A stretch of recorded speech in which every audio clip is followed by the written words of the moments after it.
గుడిమల్లం. ఇక్కడి శివాలయం చరిత్రకందనంత పురాతనం.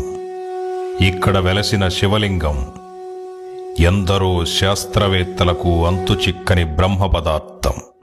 ఇది పరశురామ క్షేత్రం. తిరుపతికి 20 కిలోమీటర్ల దూరంలో ఉంది.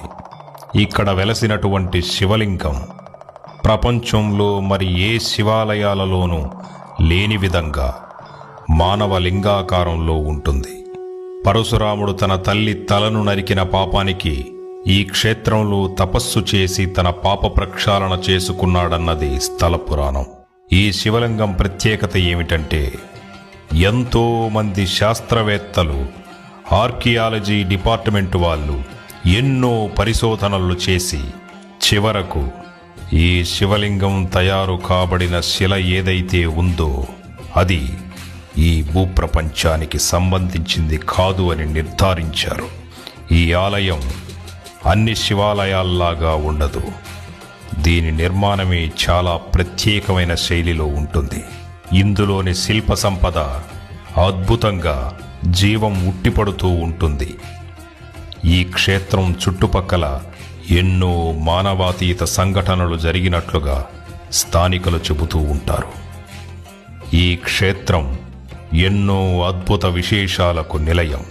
ప్రతి 60 సంవత్సరాలకు ఒకసారి ఈ క్షేత్రంలో పాతాళ గంగ పైకి వస్తుంది.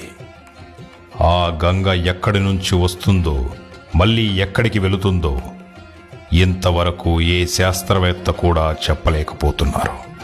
ఈ శివాలయం ప్రపంచంలోని మొట్టమొదటి శివాలయం అన్నది స్థల పురాణం. ఈ ఆలయం పరిసర ప్రాంతాల్లో ఆకాశంలో ఎన్నో విచిత్రమైన మానవాతీత సంఘటనలు జరుగుతాయని ఆ ఊరి ప్రజలు చెబుతూ ఉంటారు. తిరుపతి చుట్టుపక్కల ఉన్నవాళ్ళు లేదా తిరుపతికి వచ్చేవాళ్ళు తప్పకుండా ఈ అద్భుతమైన క్షేత్రాన్ని దర్శించుకోవడానికి ప్రయత్నించండి.